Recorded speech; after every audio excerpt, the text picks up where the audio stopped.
The Martian is one of the greatest books I have ever read. Sorry. Hello and welcome to the Literary Lair. The Martian is one of the greatest books I have ever read. Even though I am an avid reader, there are a very select few books that I can say that I had trouble putting down. MASH is one of those books. The Martian is another one. And if you know how much I love MASH, you know how much I love this book. This book not only breaks traditional literary format, but the story is so great and engaging. The characters, especially Mark Watney, feel like real people, and it may be a contender for my favorite book of all time. But I'm getting ahead of myself.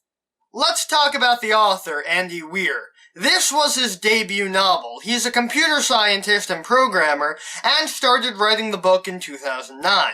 He originally published it in 2011 for free on his own website, and then made it available on Kindle for 99 cents. Then it rose through the charts, and the rights were bought by a major publisher, and in 2014, an edited version was released. I know I don't normally give history, but what happened with this book is amazing. It just became a hit. Just like that. And for good reason. It's really, really good. Anyway, enough about the history. Let's get straight into the tale of Mark Watney's survival on Mars.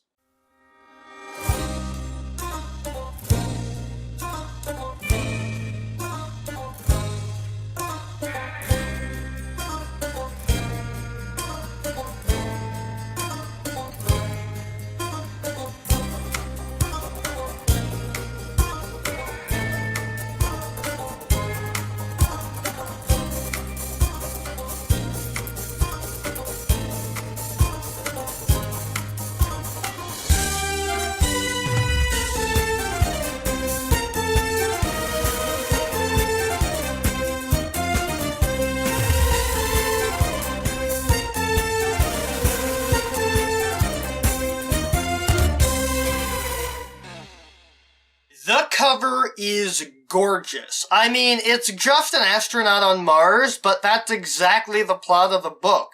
Even if you know nothing about The Martian, you will understand the premise based on the cover. It's just like I've said before, minimalism in the covers can work, provided it's visually and aesthetically stunning. I just love the cover, and I even love the cover with the movie poster, because it's the same thing. It could have just been another crappy movie poster with the entire cast, and there are other characters besides Watney, but no, it's just Mark Watney. And that is fantastic. Too often we get posters that ruin the story by showing all the characters, even ones that don't show up for a while into it.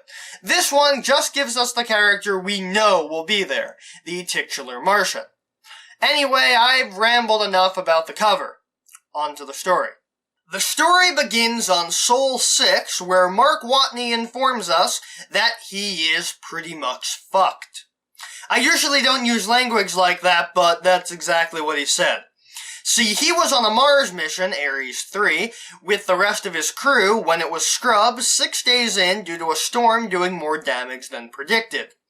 They began to evacuate, and during that, a communications array was uprooted from the ground and impaled Mark Watney in the chest. And unlike Olaf, he can't just shrug it off, and the crew lose track of him and leave him behind, assuming he was killed.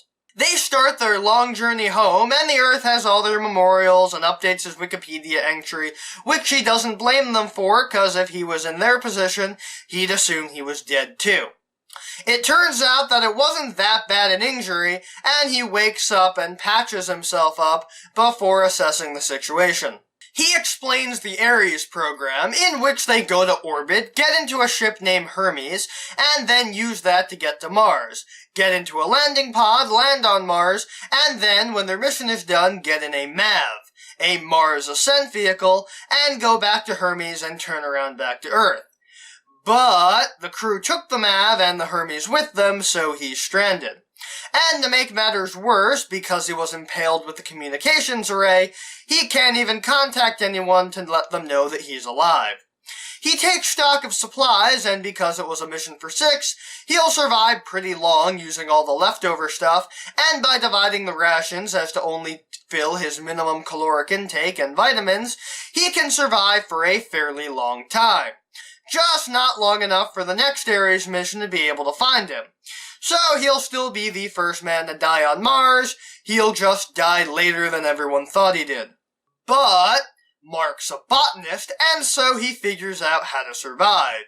Using potatoes? Yes, potatoes. In an attempt to make the crew bond or something, NASA sent them with regular non-freeze-dried potatoes so that they could prepare a Thanksgiving feast together.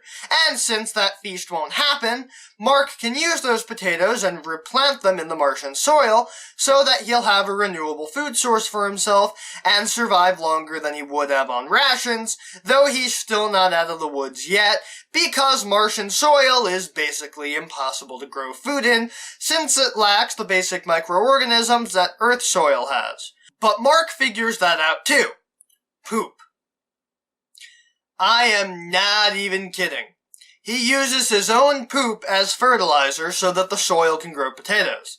I mean, we use cow poop fertilizer on Earth, so I guess it makes sense. It's just sorta gross. He spends the next couple of days converting part of the HAB, the crew's HQ on Mars, into a greenhouse so that he can grow the potatoes, and using his knowledge of botany and math, manages to calculate how much food he'll need to survive until Ares 4 shows up in 1,425 days. I'll spare you the complicated math, that's almost 4 years. 4 years in which he needs food and water, which are very scarce on Mars. He also starts going through his crewmates' stuff to find music and TV shows that they brought with them, and unfortunately for him, Commander Lewis, the leader of the mission, only brought disco music and crappy TV shows from the 70s, which unfortunately doesn't include MASH or Chips. He realizes that in order to get the water he needs to keep himself and the potatoes alive, he needs to create water from hydrazine, which is done by burning it and is, as Watney put it, how rockets work. He realizes how dangerous it is, but seeing as how he's a dead man either way, he tries it and nearly kills himself. After having an issue with the hydrogen in the air turning the HAB into a ticking time bomb, able to be set off by a small static charge, he goes back and fixes it, only to nearly blow himself up as he burns the hydrogen out of the air. I guess that's what he meant by how rockets work. He sciences his way out of it and works on making water and relaxing with Lewis's crappy TV. Meanwhile, on Earth, Dr. Venkat Kapoor, and I apologize if I'm pronouncing that wrong, the director of Mars operations at NASA, is dealing with the aftermath of Watney's death and attempting to get satellite time from Teddy Sanders, the head of NASA, to get images so that they can secure more Ares missions. But Teddy is against it because any images would be publicly released, and since they think Mark's body is out there, Teddy is afraid of a PR snafu if everyone can see Watney's body lying in the sand. Which is freaking ridiculous, mind you. If people didn't lose faith in NASA when entire crews were killed, which we have video of, they're not gonna get angry about one body on the surface of Mars. Kapoor gets the time after convincing Teddy that if they used a future Ares mission to retrieve Mark's body, it would be good PR, and he gets his images. However, when Mindy Park, who is in charge of the imagery, checks it, she discovers something odd. She calls in Kapoor at the middle of the night and tells him that pop tents have been set up near the HAB and the solar cells have been cleaned, despite the fact that presumably no one was around to do it after the crew evacuated. Meaning, Mark Watney is alive. Teddy and the director of media relations, Annie Montrose, are of course horrified, and they decide that they need to find a way to contact Mars, and Teddy and Kapoor decide not to tell the rest of the crew that Mark is alive. Because, as sad as they are that he's dead, they'll be devastated that they'd left him behind. Kapoor's attempts at finding a way to contact Mars hit a dead end, because without the communications dish, or the MAV, there are no other ways to contact Earth from Mars, since they never figured that someone would be on Mars without the MAV. NASA announces Mark's continued existence, and tries to find a way to figure out how to rescue him. One decision is to try to use Ares 4 to rescue him, but aside from the logistical nightmare that is getting them to Watney and bringing Watney back to Hermes, he also doesn't have enough food to last that long, as Mark explained to the readers earlier. Mark, meanwhile, has started thinking about how to get himself to the Ares 4 landing site, since he's gotten the potatoes growing and is producing enough water to sustain both him and the potatoes. He decides to MacGyver a rover with solar panels so that he can use it to travel the 3,200 kilometers to Ares 4. He does a few tests and the rover and panels hold, so he's going to start doing missions like NASA would do, seeing how far the rover can go with the new power source. However, there's a catch. The heater in the rover eats up a lot of power, so it has to be turned off during trips, and without it, the rover gets pretty damn cold. So he takes the logical course of action and digs up the nuclear power source that they had used on the MAV to keep it powered until Ares 3 arrived to be able to clean the solar panels, so he can use that for warmth. It works well, despite the inherent risks, and he plans for his mission to go even farther now, so he can build up to the 3,200 kilometers to Ares 4. NASA begins discussing what Mark is doing, and Kapoor figures out Mark's plan based on his activity, and Mitch Henderson, the flight director, wants to tell the crew that Mark is alive, but Teddy and Kapoor shoot him down because it would lower their morale or something. They watch Mark's latest mission and notice that he's driving the rover to a specific place. It's not Ares 4, but the location of where the Mars Pathfinder landed, which happens to contain equipment that can be used for communicating with NASA. Mark grabs Pathfinder and Sojourner and brings them back to the hab so that he can hook up the communication system so he can send images to NASA, and then he waits for it to establish a connection with Earth. They connect and start communicating at first with yes or no questions using the camera's rotation, and then Mark sets up an ASCII setup so that the camera can rotate and line up with certain codes in order for NASA to send messages to Mark, and Mark writing messages on another card so he can send messages to them. They ask about his status, how he's still alive, and what his plans are, and tell him that they're working on a better communication method. Jack Trevor, a software engineer, comes up with the idea to update Pathfinder's OS so that they can hack the rover and communicate via text both ways. They get it working and tell Watney how to hack the rover so he can communicate, and they get him to pose for a picture, which he does, borrowing a pose from the Fonz. They start communicating, and Watney makes sure to say in almost every message that his predicament is not Ares 3's fault. He talks to Kapoor, and they start collaborating on how he can sustain himself and keep himself alive until Ares 4 shows up.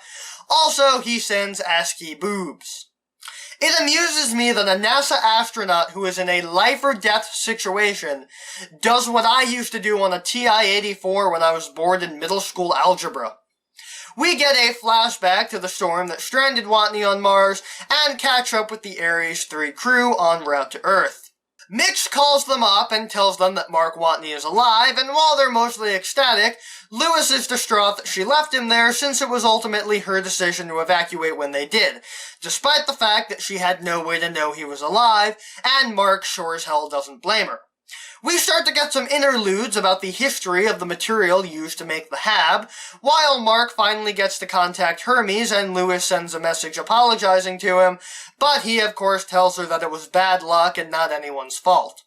The water reclaimer starts acting up and NASA starts collectively freaking out, so Mark has to deal with that instead of prepping to harvest his potato crop. Mark fixes the reclaimer, but another catastrophe is ready to follow. The interludes about the hab, well, they were to lead into a tiny flaw in the material that would cause the hab to rupture during a rather intense windstorm, which just so happens to occur. The hab ruptures and the airlock, which Mark was inside of, gets flung 40 meters, causing Mark's helmet's faceplate to shatter. The airlock also has a leak, so Mark has to find it, and to do that, he has to light a fire so that the leak will suck out the smoke, so he can find and seal the hole. He seals it with duct tape and then amputates his EVA suit's arm so he can fix his faceplate. Mark has to get back to the hab, but running in the EVA suit will be too slow, so he decides to roll the airlock by ramming himself into the side of it, so it will roll the entire distance. He makes it back, but since the hab is offline, Pathfinder doesn't work, so he sends a Morse code message to NASA to tell them that he's okay, and discovers that his farm is destroyed, meaning that their plan to keep him alive until they can send a supply probe is a bust, since he'll die a full year before that probe can show up. He gets back in contact with NASA and gives him the bad news, and so NASA and the JPL go back to the drawing board and have to get a probe out much faster than they normally would have, and unfortunately they only have one shot at it, or Mark is as good as dead. Their plan to reduce time is to cut out the inspections and safety so that they can send it out earlier. They send out their supply probe to Mars, but because of the time constraints and lack of testing, it doesn't make it out of the atmosphere. Meanwhile, in China, the director of their space administration, who knows about Mark's predicament, wants to give NASA access to their new probe, which no one knows about, so they can help Mark and get some good PR.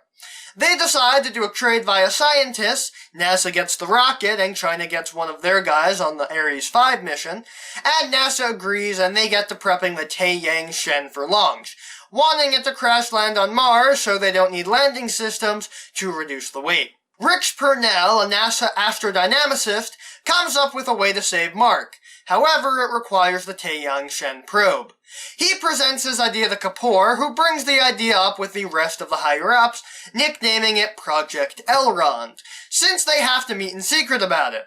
The best part? Mitch Henderson in the movie was played by Sean Bean, who played Boromir in the Lord of the Rings movies.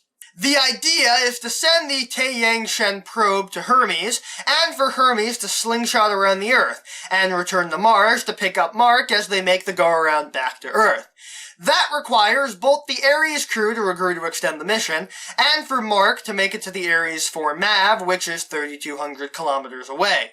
Teddy doesn't like it since it risks the other members of Ares 3's lives as well, and vetoes it, pissing everyone else in the NASA Council of Elrond off. That's not the end of it, though.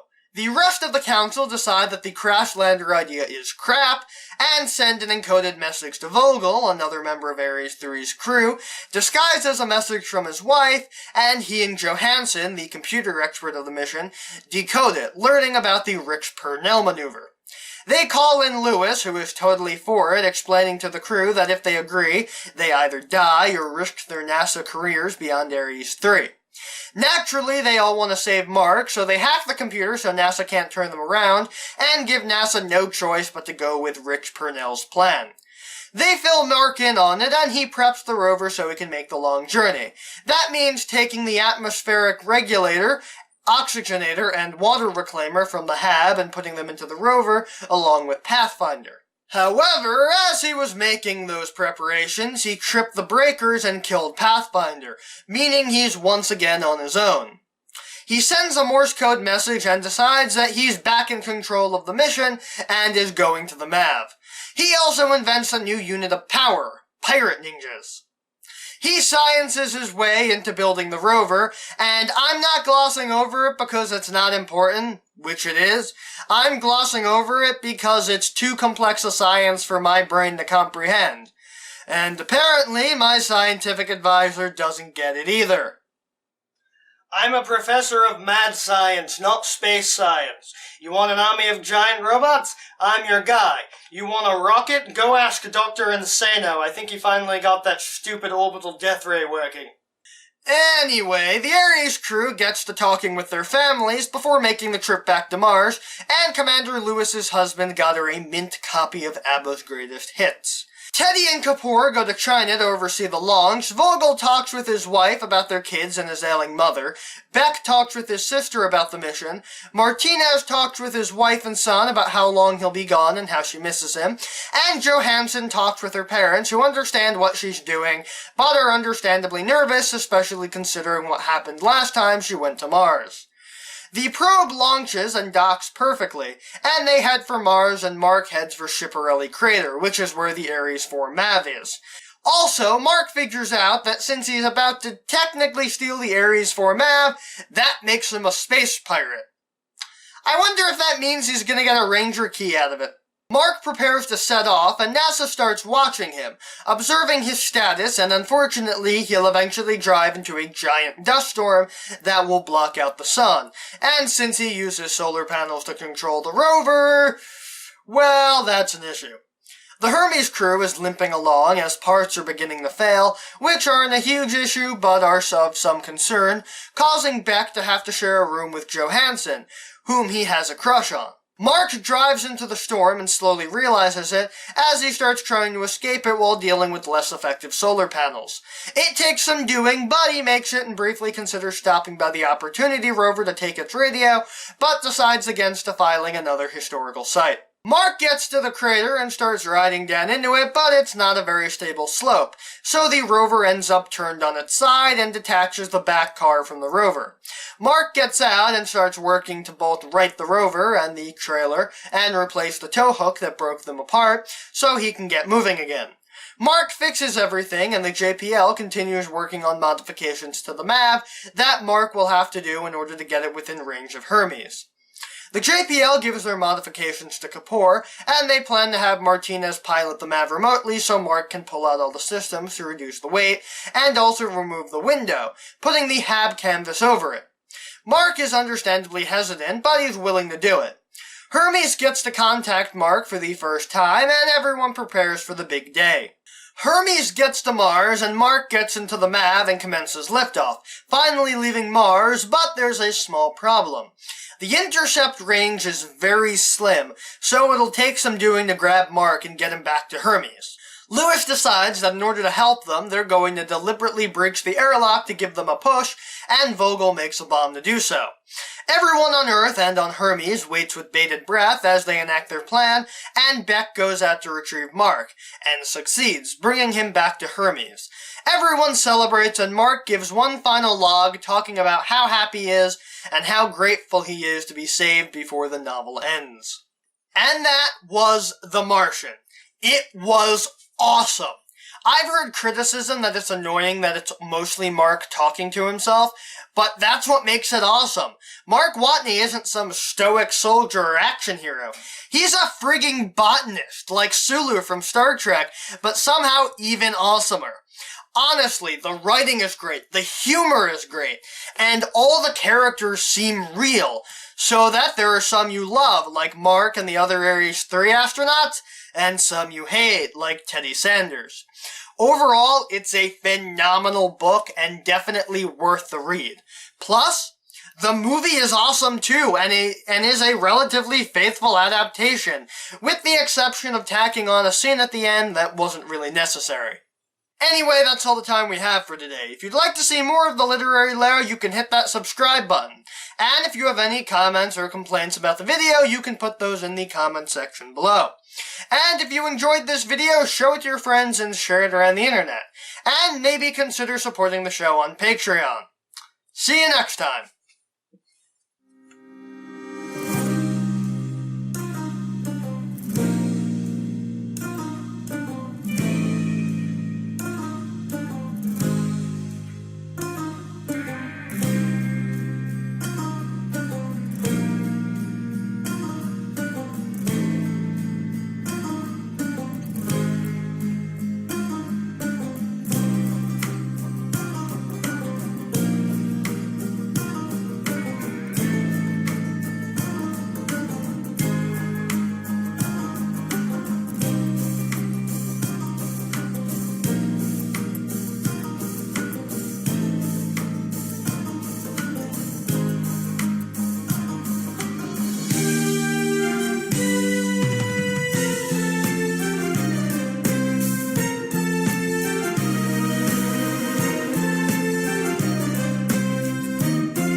Iona, I have to go out and run some errands, so you're going to be in charge of holding down the fort until I get back, since Mike Sano's out too. Aye, sir. I will contact you if my scanners pick up anything out of the ordinary. Good job. I'll see you later.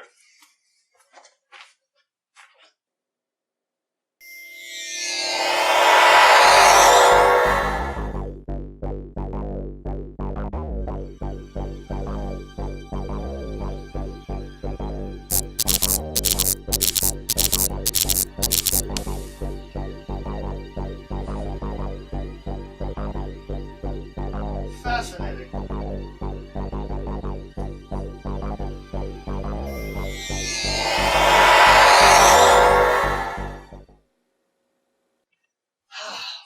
Iota, I can't find my wallet.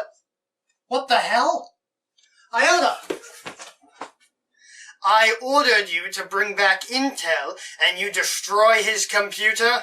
What I did was assess the situation. If I just went in there planning to wreck his computer, the computer would have noticed me in an instant. But I didn't. I did recon, and I learned very valuable information from it.